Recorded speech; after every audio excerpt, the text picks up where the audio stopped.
Dallas responds, and we head back to Big D, tied at 2-2. We recap Game 4, plus a few things to discuss ahead of Game 5 on today's episode of Locked on Wild. You're Locked on Wild, your daily podcast on the Minnesota Wild. Part of the Locked On Podcast Network, your team every day.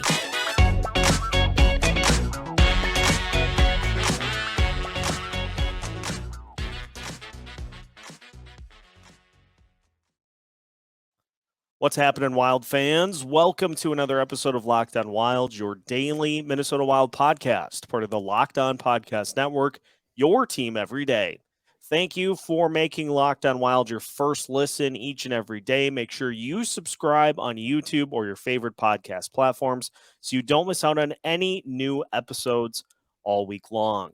On today's episode of Locked on Wild, Alex Micheletti joins us to recap an eventful weekend for the Minnesota Wild, one that saw them win big on Friday and unfortunately come up a little short in yesterday's game, setting up a pivotal Game 5 in Dallas. My name is Seth Topal, your daily Minnesota Wild insider, and today's episode is brought to you by Game Time. You can download the Game Time app, create an account, and use code LOCKEDONNHL for $20 off of your first purchase.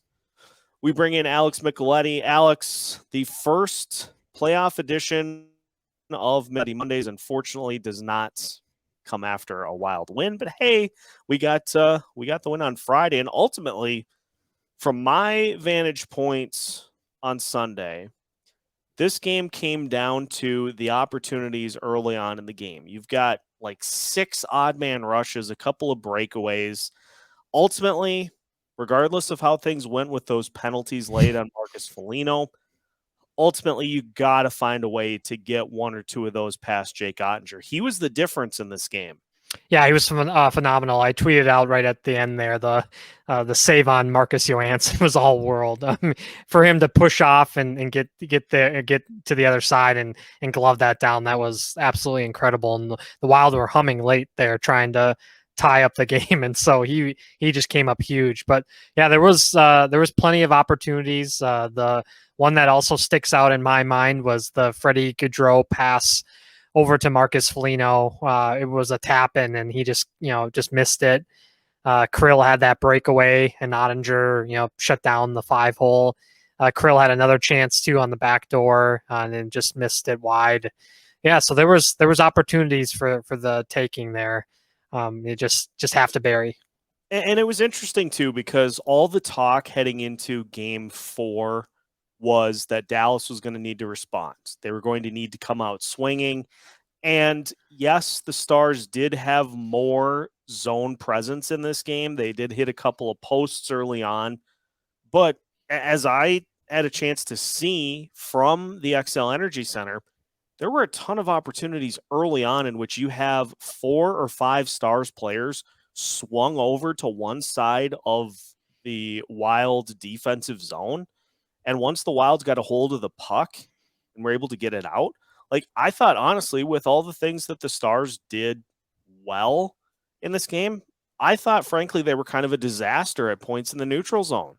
Yeah, they gave the Wild plenty of opportunities, to move around, and they, for whatever reason, they just couldn't bury, couldn't capitalize. The game was there for the taking, and it's frustrating, and you're expecting some of the big guns to finish, and for whatever reason they couldn't come through today. So very, very interesting game for sure. Let's talk about those penalties, because you have Marcus Foligno getting called for an interference penalty behind the net. It wasn't an interference penalty. You maybe could have argued that it was a penalty. Maybe. It's not an interference penalty. And then the one in front of the Dallas bench, Marcus Foligno tripping. Marchment didn't get tripped, and Foligno took a stick to the face. How is that not high sticking? Bizarre.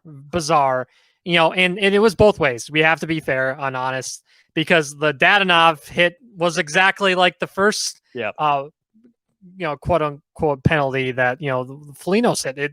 It looked very similar. They both were not penalties. It had to have been a makeup call. I don't know. It was crazy. The officiating in this year's playoffs has been bananas. And you hope it doesn't come down to when it's a deciding game that there's a huge issue. Hopefully, fingers crossed.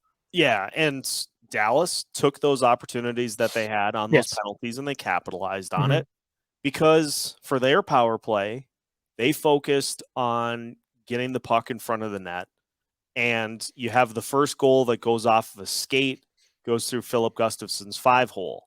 You have another goal that happened right after the second Stars power play, in which they didn't score, but then Evgeny Dadonov just flies in from the box, the Stars get a perfect screen. Gustafsson doesn't see the puck, and that one goes in. And then that other power play, Tyler Seguin able to just wedge one past Gustafsson. And so they take advantage of those opportunities.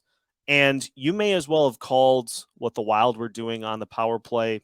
You may as well have called them just passing plays, because it's too much passing. And we have seen this from this team at points throughout the season, where they're passing up shots, trying to find the perfect look. And the point that you have to drill home in this game, you're not probably going to score in your first look against Jake Ottinger, but with how he kicks those rebounds out, you just have to start putting a flurry of pucks on the net, get players in position for rebounds. That's how you beat him. Yeah, 100%. He's too good of a goalie to get beat a lot on the first shot there. Dean talked about it after the game too, that someone brought up John Klingberg's game. I think it was Gorg, and he said, he's been fine. He said we've talked about on the power play that he'd like to see some more shots on net there, and he's 100% correct.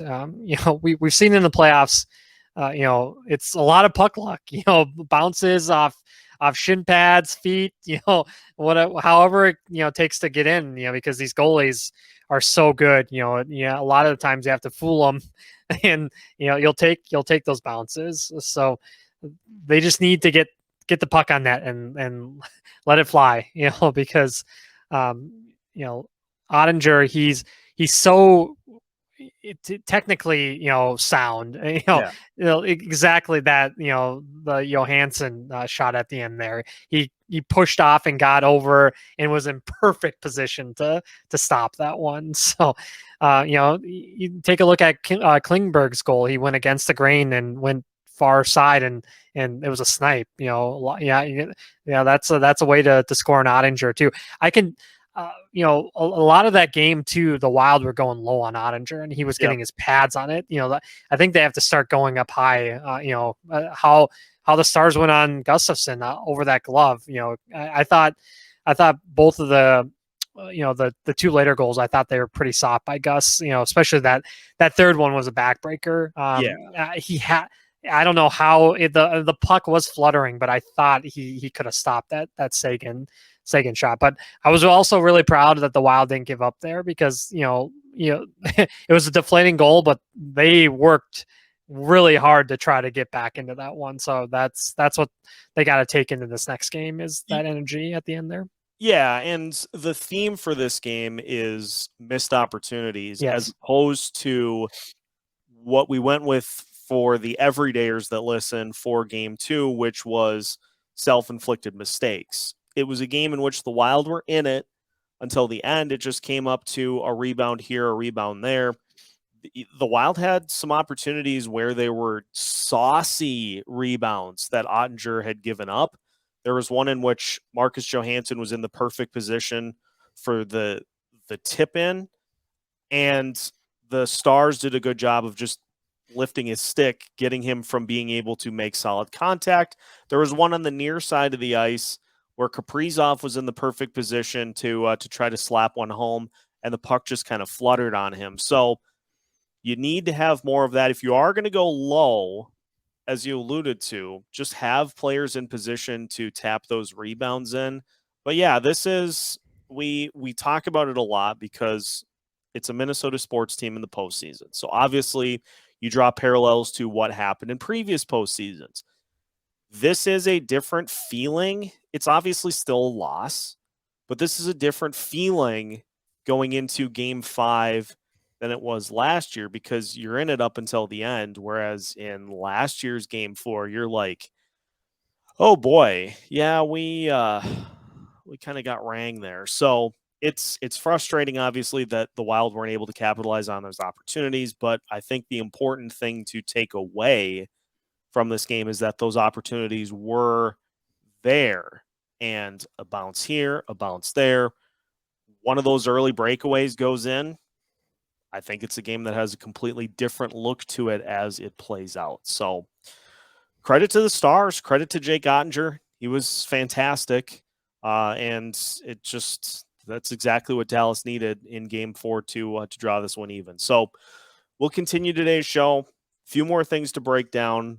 Some just really, really good play from a few Wild players. Some guys that need to step it up a little bit. So we'll talk about that as we continue today's episode of Locked On Wild. After a word from our sponsor, which for today's Locked On Wild episode is Game Time. There is nothing more stressful than deciding the day of, hey, I want to go to Game 6 of the first round series, Wild and the Stars.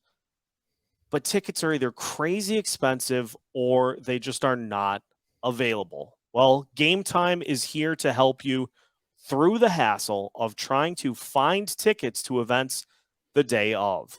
You can browse through the Game Time app. The best thing that I like about it is that it will show you events that are close to your location, plus flash deals on last-minute tickets. It's also easy to find and buy tickets for every kind of event in your area. They offer images of seat views and the lowest price guarantee, plus event cancellation protection, job loss protection, you name it, they've got it. Snag the tickets without the stress with Game Time. You can download the Game Time app, create an account, and use code LOCKEDONNHL for $20 off your first purchase. Terms apply. Again, create an account and redeem code LOCKEDONNHL for $20 off. Download Game Time today. Last-minute tickets, lowest price, guaranteed. Continuing today's episode of Locked On Wild, once again, thank you for making Locked On Wild your first listen each and every day. For the everydayers, make sure that you tune in for tomorrow's episode as we get you further hyped for Game 5 in Dallas and what the Wild need to do in order to steal one again on the road. Seth Topol joined by Alex Micheletti today. Alex, it's becoming a regular trend.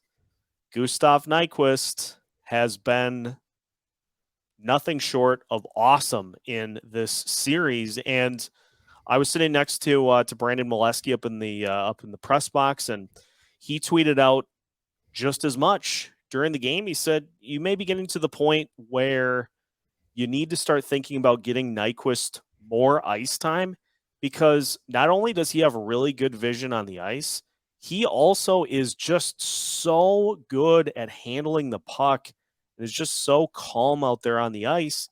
What a great pickup by Bill Guerin that just continues to fly under the radar.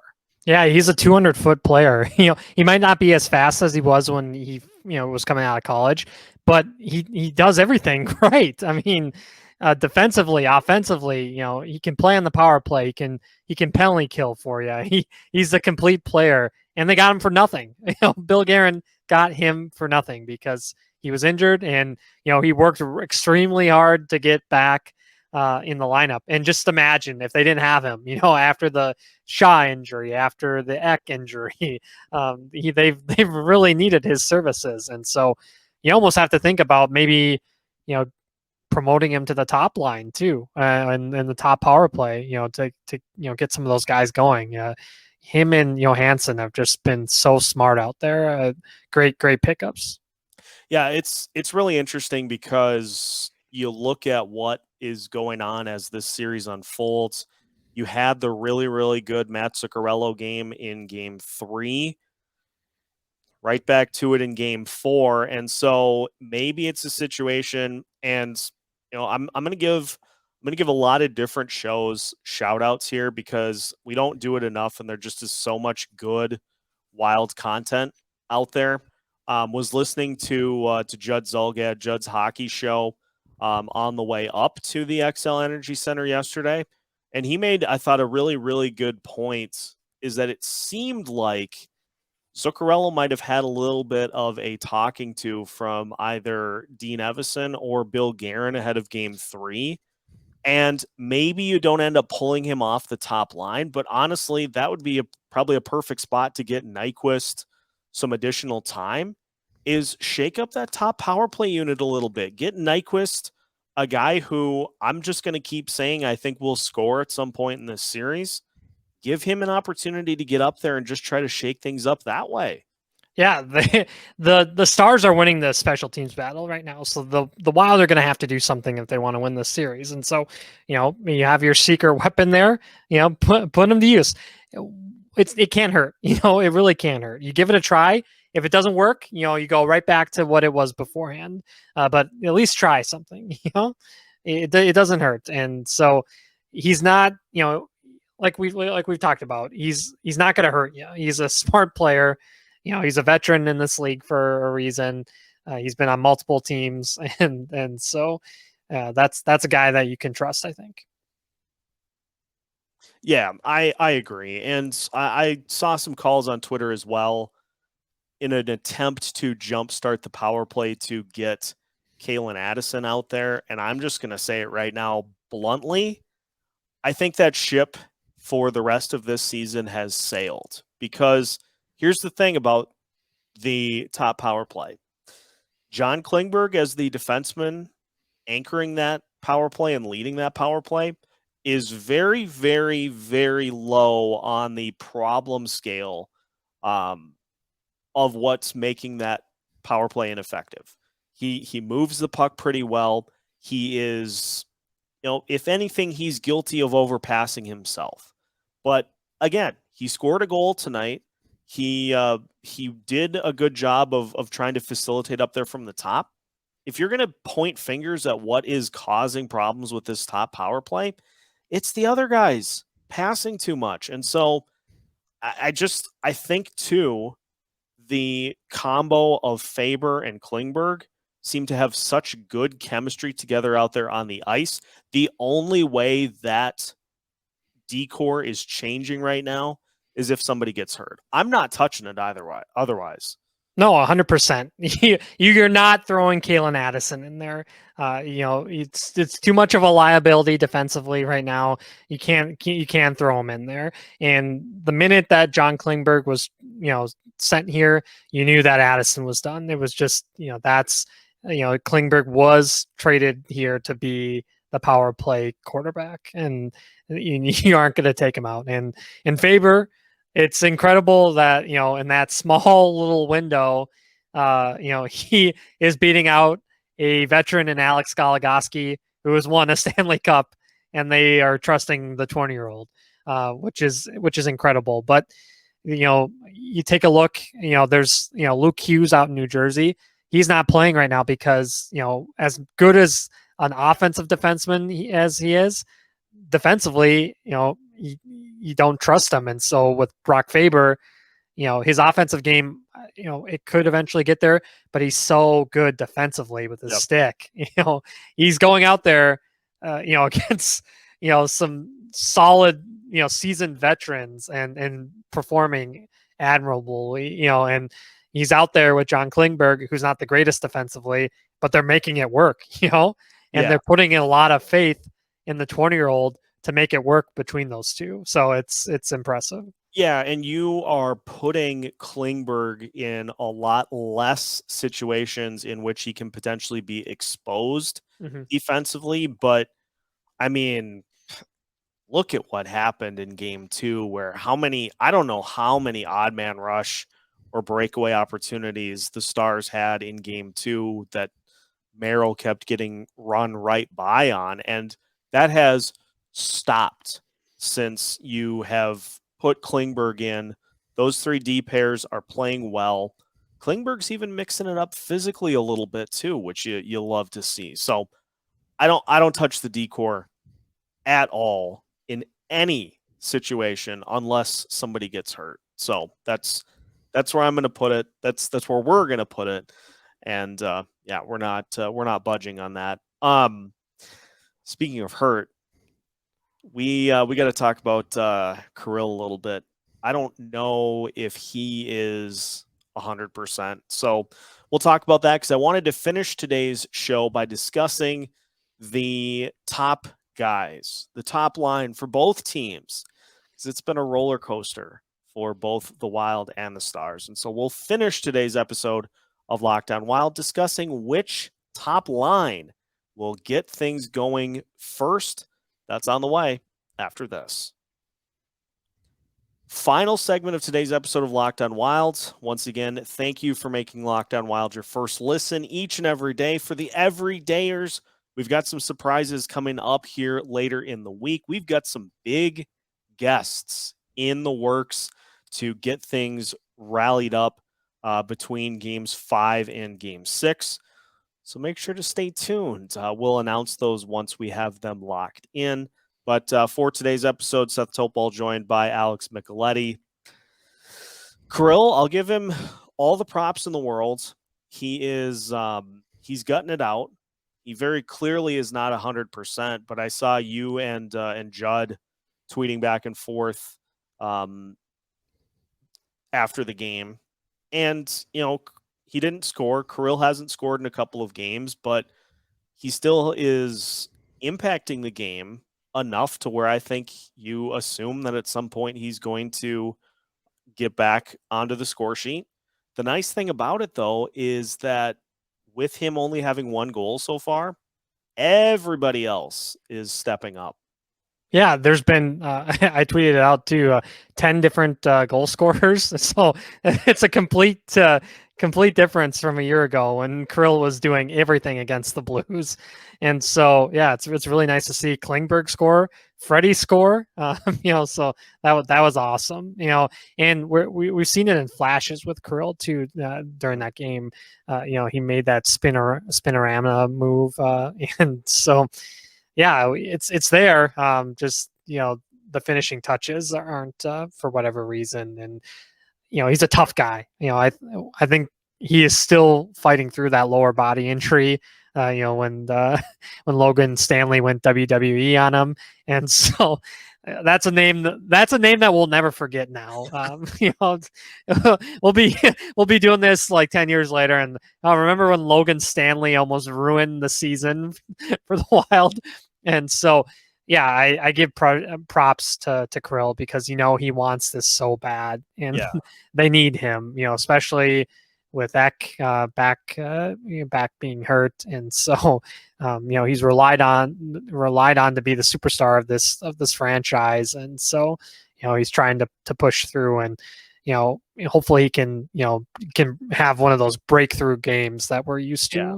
It's Michael Russo, I think, alluded to it after the game, is that you're seeing the signs. You're just not seeing the goals yet. And if Boldy and Kirill keep working the way that they have been, they're coming. And it's funny, Logan Stanley could do he's got some work to do to officially achieve public enemy number 1 status, because I think you may be able to retire Ryan Suter as public enemy number 1 in the state of Minnesota.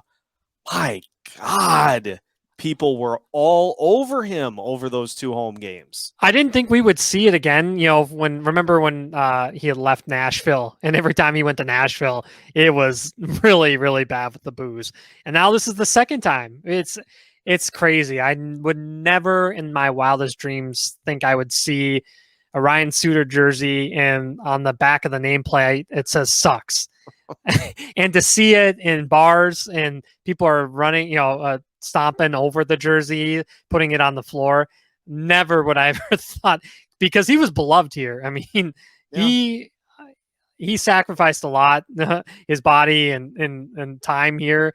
and he was a really good player for this franchise for a long time. Completely changed the trajectory of it, and so yeah, it's tough.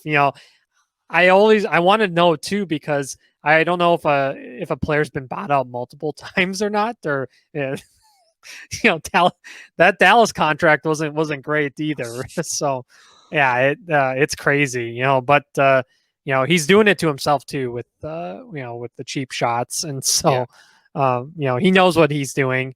It's working because Kirill's banged up, but it's it's a tough way to go about it for your legacy, for sure. He got a couple of friendly nudges from Ryan Reeves here in game 4. And see, the funny part about it too is that the only thing that he seems to really be good at in terms of positioning is positioning himself away from the enforcers. Like that's the one thing that he can really, really do effectively is like, hey, I'm gonna hop in here, I'm gonna mix it up. Oh, here comes Foligno, here comes Reeves. Yeah, I'm good. I think I'm just gonna float back to center ice and just kind of wait this one out.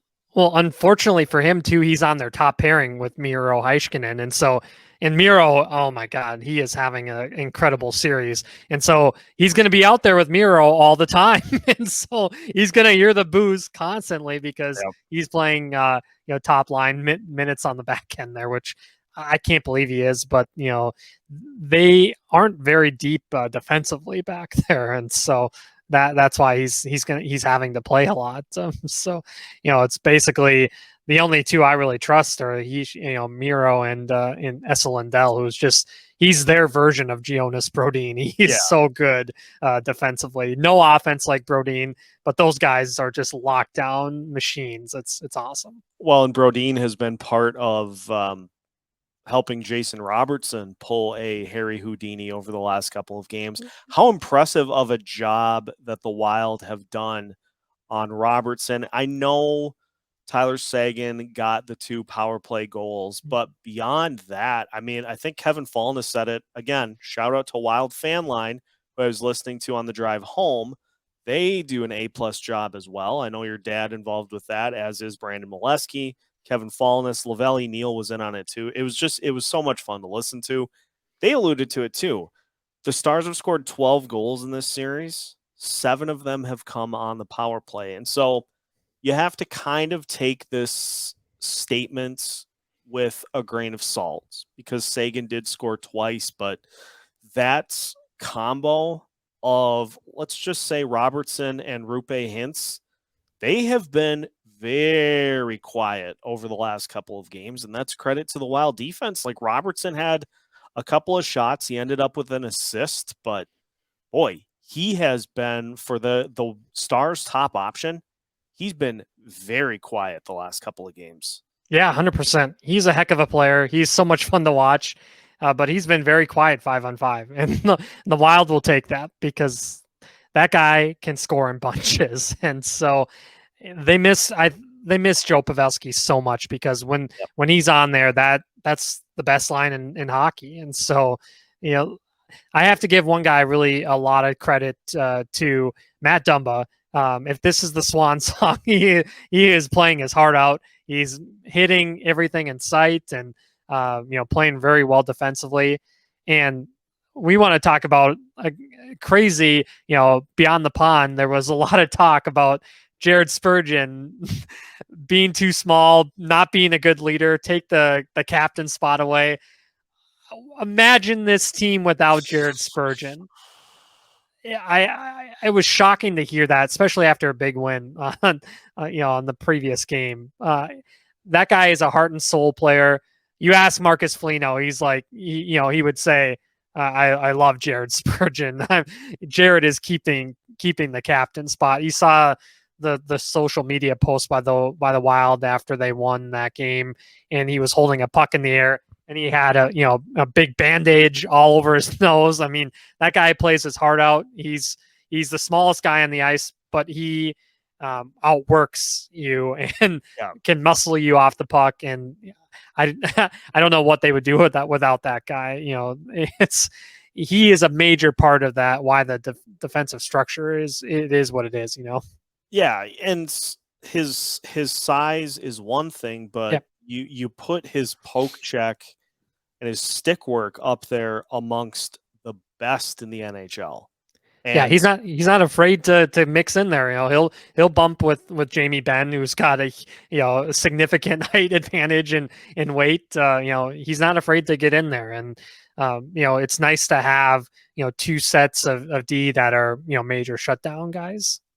Yeah, and that's been a huge reason as to why Jason Robertson has been quiet. And Spurgeon doesn't have the size, but his line mate certainly does. And so even if you don't get that element from Spurgeon, you're getting it from Jake Middleton. And so, yeah, it's interesting. But the one final thing that I wanted to throw in, because again, this is a really, really good point as well, is in terms of changes for Game 5.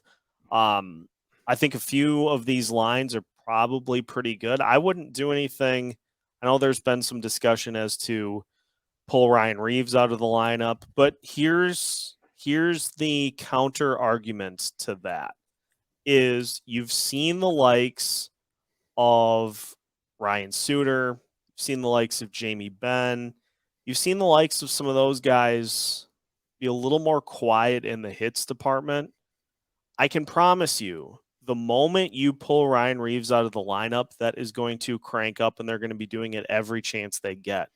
Ryan Reeves may not be a ton, in the points department, but his presence on the ice as a guy that if something happens, he will be there to get some revenge for it. You take that presence out of the lineup, and Dallas is just going to right back to trying to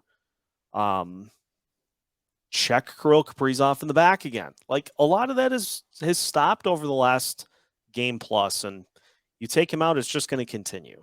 Yeah, 100%. We know Jamie Benn. We know his history, and so he would be the first to get in the mix. And when Reeves is out there, he doesn't want to fight Reeves. He becomes the not so tough guy, and so at the time, a lot of us, myself included, didn't think the trade made any sense. But Billy Guerin knew what he was doing.